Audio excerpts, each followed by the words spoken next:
The summer transfer in the world of football is actually coming very close. Yes, and there are many questions that many people ask on a daily that they are still finding answers to it, especially someone that can explain it to them in a layman understanding. And this is why I'm here today. Okay, my name is Ba Alfonso Onyedkachi, popularly known as Gentle Silva, and this is Gentle Silva TV. So what am I going to be talking about today? I'm going to be talking about the questions that have been coming to my DM that concerns player transfer fee, how the structure of the player transfer fee, how it works. Okay, many people ask these questions. Like, you see many clubs buying players for 100 million, 120 million, 80 million, 70 million. They ask this question like, does those clubs that actually buy these players, do they make their payment at once, or they get the money from they loan the money or something like that? They don't really understand how club generates the funds that they used in buying all these players, or how the payment structures are being made.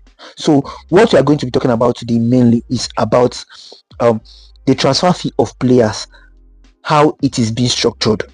Okay, so what I want to talk about is that the player transfer fee are splitted over several seasons, primarily to comply with financial fair play rules and profit and sustainability rules, that's the PSR, managing cash flow and enable clubs to sign more players without bridging spending limits. Okay, according to technique known as amortization, it allows a club to spend the total cost of a transfer fee evenly over the length of a player's contract.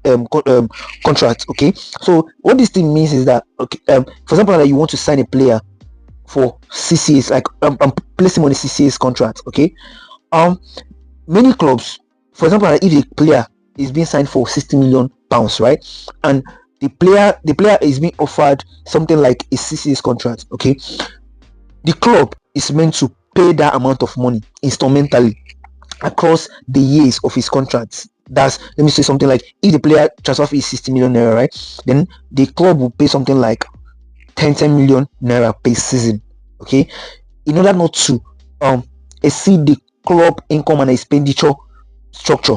Okay, so this is the measures why this is how it works.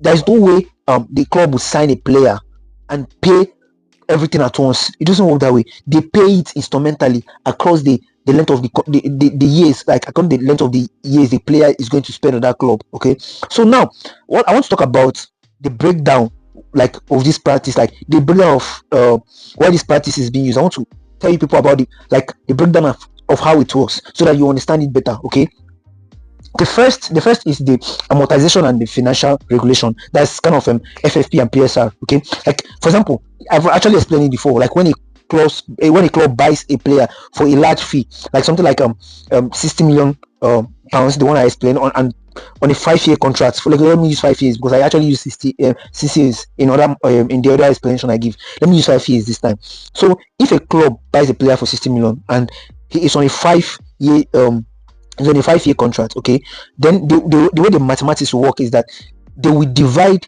the total fee by the number of the years he will spend on his contract. That's 5 years. That's 60 million pounds divided by 5 years will be giving you 12 million per year. So let me just say that the club will be paying 12 million per season, understand, to the club that the player is coming from. Okay, and the benefit in this is that it makes it easier for the club to meet FFP requirements, which limits losses over a 3-year period. You understand? From those of you that doesn't understand how FFP works, I've actually said it on my previous video about how FFP works. So if you want to understand how financial fair play works, go and watch the previous video that I did on that, so that you understand better. Okay, so you understand this particular scenario very, very well. The reason why this particular practice is very, very essential and very, very important is that it increases the club spending power.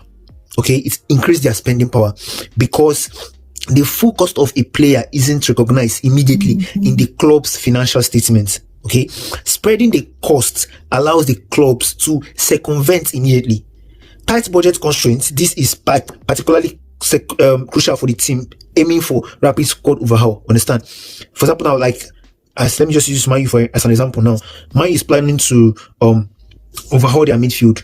Let me say Casemiro is leaving very soon. Ugarte might be leaving this season too. So Man U need let me say 2 to 3 midfield to actually come into the team, okay, since they might likely qualify for the Champions League, okay. So buying 2 to 3 midfielders in the current market, in the current transfer market, is very on the high side. And this practice of buying a player but not paying the full payment immediately will help them to mitigate, like to actually be able to get these players without having issues on their finances, because they will not be paying once, they will not be paying it immediately. They will split it according to the years the player they are getting will spend on the club, okay. So they'll be making that payment instrumentally. So this particular thing increases Man U's spending power. Man U can actually go ahead and get 3 midfielders, and also some players, if they still want attackers, they can get. If they still want defenders, they can also get. But also, it is also essential that they need to also sell some players and make good amount of money from it, so that they can be able to balance their book, okay. So another thing I need to be talking about this particular topic is the risk, like mitigation, okay. Because of this practice now, it helps the club mitigate the risk involved in a player, in a situation whereby the player doesn't fully performs. Is it like it doesn't fully perform, or maybe let me say in the case of injuries and all that. So this particular practice of splitting transfer fees will actually make the club not to be able to be, let me say, be pained or be on a huge loss, or let me say, feel the pain of losing a player or having a player that is not delivering to the full potentials. Like, they won't actually feel it that much because of the fact that they are not paying immediately, they are paying on installment, okay.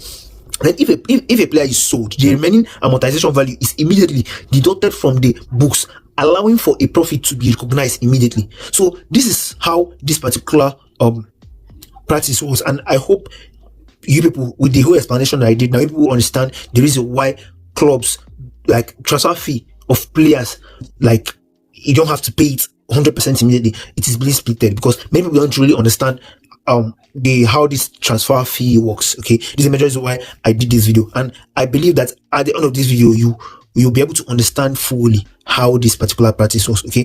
So on my next video, I'll still be talking about something important, of which I'll not be disclosing now. I'll disclose it on my community. So thank you so much for staying up to this moment, and please make sure you like, subscribe, and comment on this particular video, so that I will fully understand that you actually understood everything that I explained today on this video. So see you on my next video. Bye.